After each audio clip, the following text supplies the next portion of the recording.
handa na ba kayo? Handa na Ay, ba kayo? ano ba yan? Ate Kuring! May kasama pang ganyan, no? May kasama pang ganyan. Eto na sa letrang, ayan, B. B as in, bakit nauwi sa sakitan at sa bunutan Ay! ang isang bingo session ng mga magkakapitbahay? Oh my! Alam nyo, dahil ang kanilang taga-bola ay nandaraya! Ay, nako, meron palang mga magic dito yan pagka tinatago ng ganyan-ganyan, oh. Ngayon ko lang natutunan. Nagpaturo ako, ipapractice ko mamaya. Okay, so paano ba yan ginagawa? Alamin nga natin ang kwento ng bolahan sa bingguhan! Saan? Edad ko. Sa birthday na Sa letrang B, uno, masaya nga naman maglaro ng bingo. Pero, paano kung ganito ang kalaro mo? Totoo po. Na si Rose ay mandaraya tuwing po kami ay naglalaro ng bingo. Ganyan po, inipit niya po ng ganyan. Tapos po, pag nakita po niyang hindi yung numero niya, ibabalik niya po at kukuha ulit po siya ng bagong bolilyo na alam niyang dun siya bibingo. Nagagalit po, naiinis, nakakabuisit. Siyempre po, naglalaro po kami. Naku, hindi totoo yun kasi lagi lang nananalo yung tao kaya lagi nilang pinagbibintangan na nandalaya. Eh talagang ganun, swerte-swertehan lang naman sa bingo, binobola yun eh.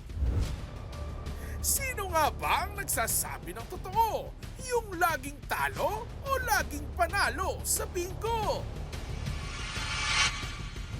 Siya ang nasakta ng kanilang taga-bola sa bingo.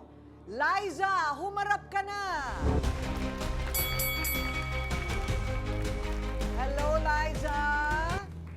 Naku, talaga nakagano na kaagad, oh. Anong problema mo? Problema ko lang po sa kabingguhan namin, lagi po siya nandudugas. Araw-araw po nakikita siya nahuhuli ng mga kabingguhan namin. Araw-araw na Araw-araw po siya nag-iipit ng bonilyo sa amin. Pag sinabi mong araw-araw, ang unang tanong doon, bakit pa kayo nakikipaglaro dito sa babae? Araw-araw, nandaraya. Una po kasi pinagbigyan siya ng ilang beses.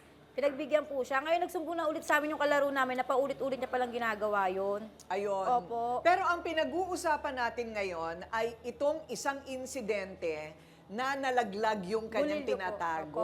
Opo. Ito yung isang insidenteng doon na talaga nagkaanuhan, nagkaharap-harapan. Ayun. Anong nangyari? So, naglalaro kayo tapos... Naglalaro po kami noon, tapos po nung siya po ang bumola, nung nahuli po siya nung namin, kalaro namin, nakaipit po yung bonilyo. Ngayon po, hindi puro po ng burahan niya. Yung ginawa niya, pinasok niya ulit. Tapos bigla pong nahulog na lang. Tapos napuna po ng namin na hindi niya naisuksok sa loob.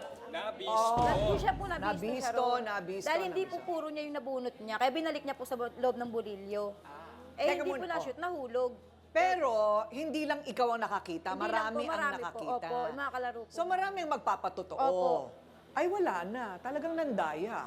Nahuli talaga. Anong nangyari? Nagsabunutan na? Opo. Ay? Nagkaano po kami. Wala nang pasakali, ha? Nagsabunutan na talaga kayo kaagad. Ngayon, ang tanong ko, sino ang pinapanalo niya?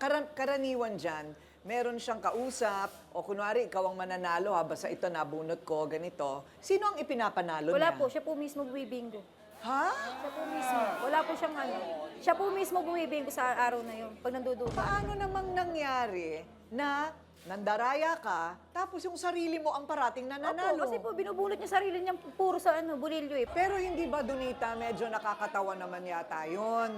Na ikaw na nga ang nandadaya parate at ipinapanalo mo parate ang sarili mo, pero nakikipaglaro pa rin sila sa kanya. Yun nga nakapagtaka, Ate Kuring, di ba? Bakit ganun? So parang wala ka rin palang pakialam kahit maloko ka, kahit dinadaya ka. Sige, laro pa rin. Baka wala silang ibang kalaro. Monopolya ng bingo sa area nila. Baka siya lang din naman yung may pabingguhan talaga doon. Siya lang ang may ganito, ito lang naman Malay ang ba katapat. natin, no? Kuring.